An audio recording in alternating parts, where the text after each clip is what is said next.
Si queremos entender el futuro de una ciudad, a veces la clave está en mirar su corazón más antiguo. Hoy vamos a hacer justo eso. Nos vamos a meter en La Merced, un mercado que es mucho, pero mucho más que un lugar para comprar y vender. Es un lugar que nos cuenta la historia de la mismísima Ciudad de México. Una historia de cultura, de conflicto y sobre todo de una transformación constante. Y miren, esta frase es fundamental para entender todo lo que sigue. Es que, un mercado como La Merced no es solo un montón de puestos, es un termómetro social, un espejo donde se refleja la identidad, las crisis y la tremenda vitalidad de toda una nación. Bueno, esta será nuestra ruta. Vamos a empezar en el corazón del barrio, en sus entrañas. Después nos alejaremos un poco para ver esas grandes fuerzas, las históricas y las económicas que lo han ido moldeando. Y al final, vamos a volver al presente para entender la lucha que se está librando hoy mismo en sus calles. Empezamos con la primera sección, el corazón de la ciudad, un microcosmos de una nación. Pensemos un momento en la profundidad de esta historia. O sea, no hablamos de cualquier barrio, hablamos del más antiguo de toda la ciudad, la primera piedra de la legendaria México Tenochtlán. Por siglos ha sido como un imán para culturas de todo el mundo. Desde pueblos originarios como los triquis y mazahuas, hasta inmigrantes libaneses, judíos, españoles, toda esa mezcla única, ese crisol de gente, es precisamente lo que hoy se protege como patrimonio cultural. Vamos con la segunda parte, una historia de transformación. Y es que para entender por qué La Merced está bajo tanta presión hoy en día, primero hay que entender algo clave. Esta ciudad, la Ciudad de México, siempre se ha estado reinventando. Está en su ADN. Si miramos hacia atrás, la historia nos muestra un patrón que se repite una y otra vez. Desde el increíble mercado prehispánico de Tlatelolco, luego la Plaza Mayor en la colonia, hasta la expansión industrial del siglo XX, el centro de la ciudad siempre se ha reorganizado. ¿Y saben qué? Cada una de esas reorganizaciones ha significado que alguien tuvo que moverse, que hubo desplazamiento. Esto en realidad no es nada nuevo. Y ahora, la sección 3, el modelo neoliberal. Porque a todas esas fuerzas históricas, a finales del siglo XX, se le sumó una nueva fuerza económica. Una ideología potentísima que empezó a redibujar las ciudades de toda América Latina. Y claro, a crear nuevos conflictos. El concepto clave aquí es neoliberalismo. ¿Y qué es eso, en palabras sencillas? Pues es una estrategia económica que le da prioridad total al libre mercado. O sea, privatizar lo público, quitar regulaciones y abrirle las puertas de par en par al capital global. Este cambio de mentalidad preparó el terreno para una forma completamente nueva de pensar y organizar las ciudades. Ojo, este cambio no sucedió de un día para otro. En México lo podemos ver en 3 grandes fases. Primero, la crisis de la deuda de los 70 y 80s que de alguna forma obligó a una apertura económica. Después, en los 90s, llegó una verdadera ola de capital extranjero que impulsó reformas gigantes. Y finalmente, desde el año 2000, vimos cómo la Ciudad de México se transformaba de un centro industrial a un centro de servicios. Un cambio que, redefinió por completo su economía y su paisaje urbano. Y aquí hay una distinción que es súper importante hacer. Ciudades como Nueva York o Londres son lo que se conoce como ciudades globales. Son los centros de mando de la economía mundial. Pero la Ciudad de México es una megaciudad. ¿Y eso qué significa? Significa un crecimiento poblacional explosivo, recursos que a menudo no alcanzan y, sobre todo, una desigualdad social y espacial gigantesca, de esa que se ve y se siente en cada esquina. Y la consecuencia directa de todo esto, la que se vive en la calle, tiene un nombre que seguro hemos escuchado todos: gentrificación. Es el clásico, el barrio se puso de moda. De repente llega gente con más dinero, los alquileres y los precios de todo se disparan y la gente de toda la vida, pues, tiene que irse porque ya no puede pararlo. El barrio empieza a importar más por el dinero que puede generar que por la comunidad que lo habita. Cuarta sección, un mercado bajo presión. Y aquí volvemos a La Merced, porque es precisamente en este barrio donde todas esas grandes fuerzas económicas dejan de ser algo abstracto. Aquí aterrizan y se convierten en conflictos muy reales para la gente que ha vivido y trabajado ahí por generaciones enteras. Hay historiadores que usan una palabra muy fuerte, pero muy precisa: para describir la historia de las intervenciones en la Merced, mutilaciones.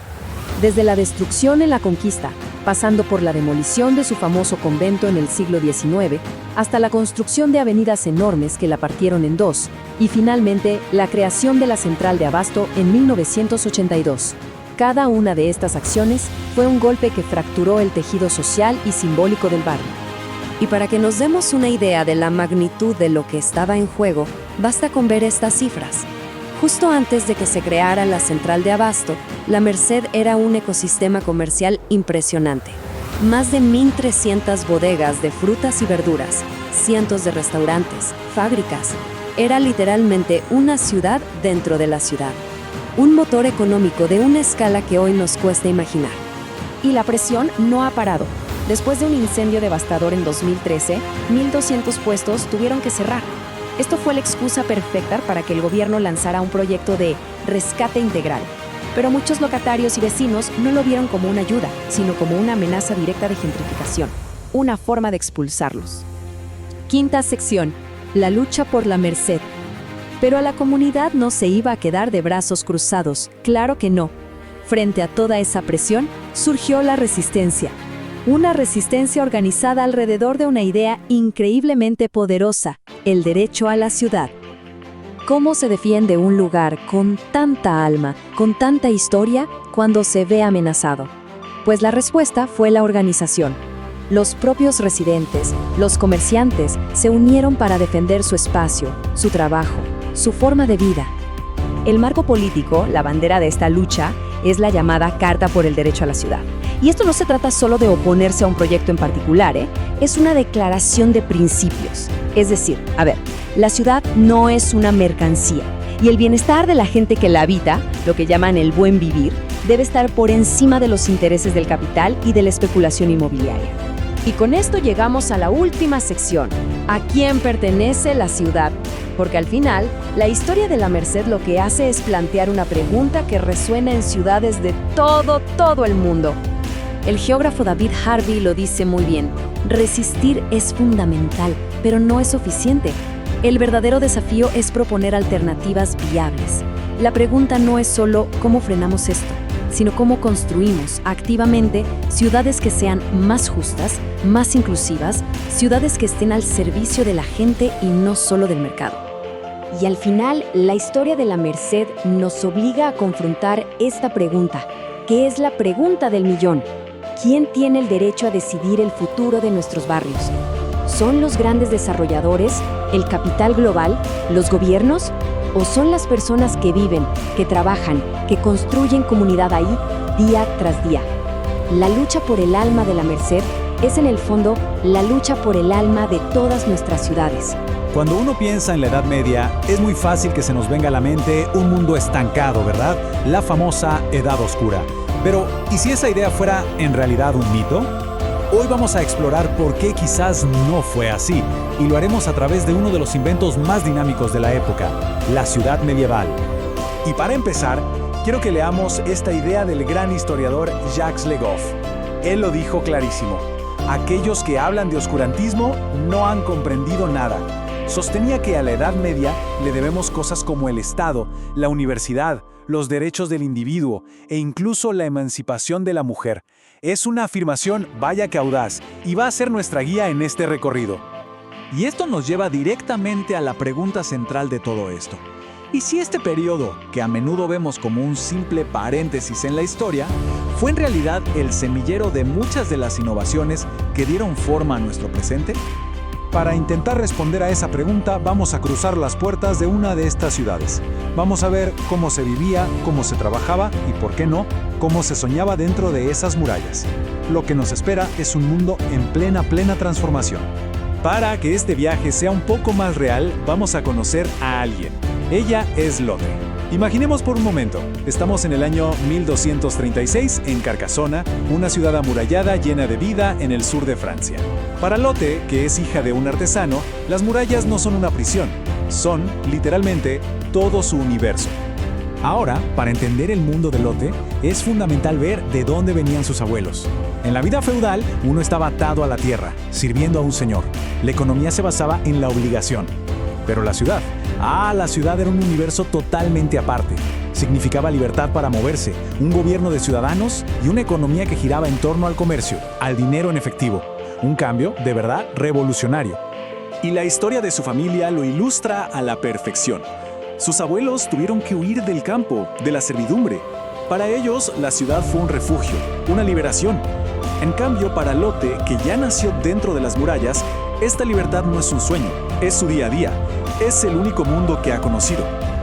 Bueno, ¿y cómo funcionaba la economía de esta ciudad?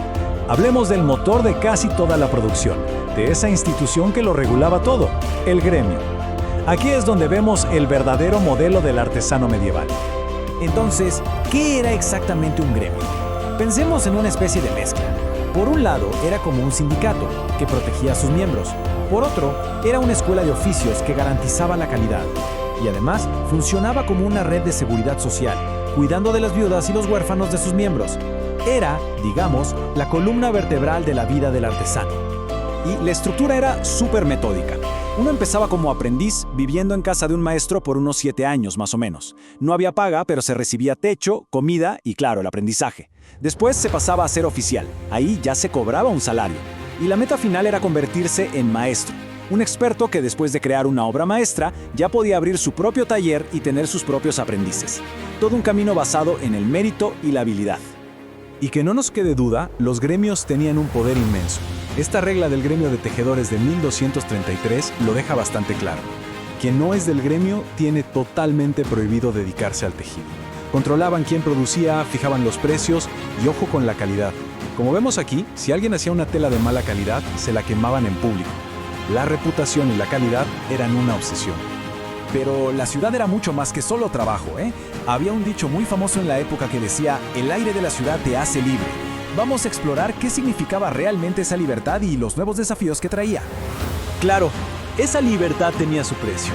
Las ciudades eran un hervidero de gente. Las calles eran verdaderos laberintos, estrechas, oscuras y, seamos honestos, bastante sucias. No había sistemas de saneamiento como los de hoy. Para nuestra amiga Lotte, el simple hecho de ir a buscar agua a la fuente pública era un recordatorio diario de las duras condiciones de vida. Pero aquí viene un punto que es crucial.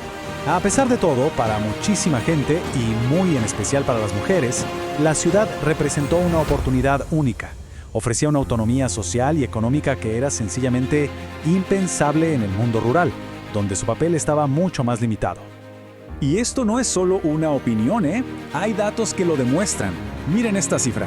De 85 gremios importantes en Inglaterra, las mujeres formaban parte de 72 de ellos. 72. Y no solo eso, algunos gremios, como el de la seda, estaban de hecho controlados por ellas.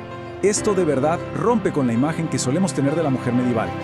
Y no estamos hablando solo de los oficios que uno se imaginaría. Las mujeres trabajaban en más de 200 ocupaciones distintas: herreras, carniceras, panaderas. Para el siglo XIV, algunas llegaron a ser maestras de su gremio e incluso doctoras y cirujanas. Podían vivir de forma independiente o ser cabezas de familia. Fue una verdadera revolución social silenciosa. Ok, ahora alejemos un poco la cámara. Estas ciudades no eran islas aisladas, para nada.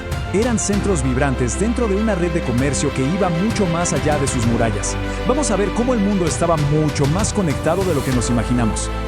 Volvamos un momento con Lotte y su familia. La tela de lana que producen en su pequeño taller en Carcassona no se queda ahí. Es solo el comienzo de un viaje fascinante. Su padre no la vende al cliente final en la tienda de la esquina. No. Se la vende a mercaderes itinerantes en las grandes ferias. Y en manos de ellos, esa tela empieza un largo viaje por los caminos de Europa. Un viaje que la lleva muy a menudo a los puertos de Italia. Y desde ahí, son las poderosas flotas de Génova o de Venecia las que se encargan de llevarla mucho más lejos, cruzando todo el mar Mediterráneo. Hasta que finalmente llega a los bulliciosos y cosmopolitas mercados de Constantinopla, la gran puerta de entrada entre Oriente y Occidente. Así que una pieza de tela de un pequeño taller en Francia podía terminar en la otra punta del mundo conocido.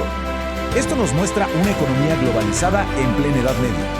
Muy bien, entonces, ¿qué significa todo esto para nosotros hoy? ¿Cómo es que este pasado construyó nuestro presente? Vamos a conectar todos los puntos para ver el increíble legado que nos dejó la ciudad medieval. A ver, el legado es inmenso. Pensemos en esto. Estas ciudades fueron los motores económicos que impulsaron el comercio y la especialización. Fueron laboratorios sociales donde nacieron ideas como la ciudadanía y los derechos individuales. Fueron también centros de innovación política, con sus consejos de autoridades que se podían elegir y quitar, un embrión de la democracia nada menos.